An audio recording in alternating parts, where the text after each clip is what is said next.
Alrighty, so I'm actually now at the train station. I am actually waiting for my train to arrive, which is going to be about 20 minutes before it gets here. But while I'm waiting for the train to arrive here, I am going to talk about how the Quakes officially made their first signing of the offseason. Well, technically, this is their second signing of the offseason because the first signing was securing Christian Espinoza on a permanent deal. But this is the first signing of the offseason where the Quakes are going to be acquiring a player that haven't played with the Quakes before, and that he's not a player that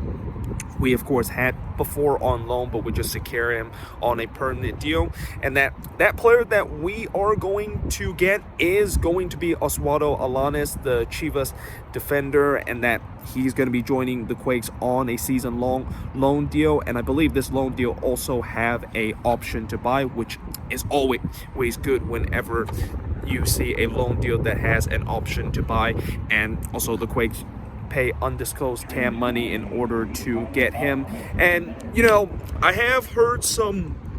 reaction to this news. I know there are some Quakes fans that is very happy about this deal, which I'm kind of one of those, but I also have heard some Quakes fans that have mixed reaction with this deal. And that I know I have heard Chivas fans saying that he's kind of a little bit washed up and he kind of fell out of favor at Chivas, and that there's also some people saying that he is the Mexican version of Matt Hummels, which is kind of a little bit interesting because when you look at him, he does look a little bit like Matt Hummels, and that his playing style, he's a very slow defender, but at the same time he can be a very intelligent defender where he can get into the right space to cut out promising attack and stopping crosses. So yeah, there's that kind of benefit of his defending, but again, going back to how he is kind of a very slow and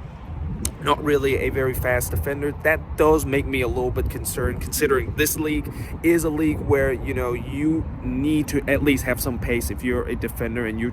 need to of course have that speed so you can keep up with some very fast winger that you have to deal with. And I have a feeling if we do face teams that have fast wingers, that could be a bit of a problem for Alanis playing in that center back role. And speaking of Alanis playing that center back role, obviously we knew that this signing was a signing to kind of improve the depth of this team. But what's also interesting about this signing is that I wonder if Alanis, is he going to be just a regular starter for a team, or is he going to be replacing one of our center back? I'm assuming most likely he's going to be replacing Kasia in terms of that spot if he's going to be a regular starter. Obviously, I think he's going to be playing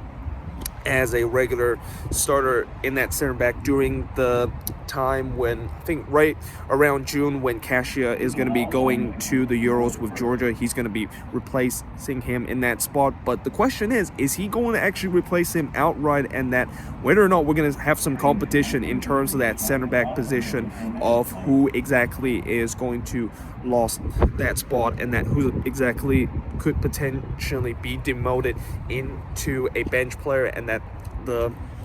who exactly is going to be promoted into that starting spot, and whether or not Alanis is going to be there. But yeah, let me know in the comments below, what do you think of this deal? I mean, obviously, like I said, I'm pretty happy with this deal because we finally got a signing, and that I've,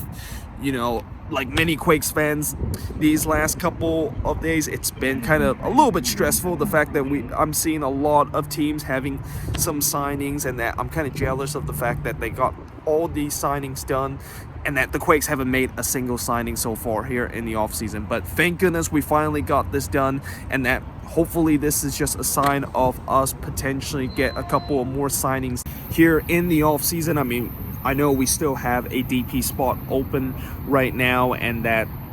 we don't know whether or not if we're going to fulfill that DP spot during this off season, or are we going to be waiting until the summer transfer window to bring in that DP kind of player. But either way, let me know in the comments below, what do you think of this deal? And as always, hope you guys enjoy this video, and I will see you guys next time.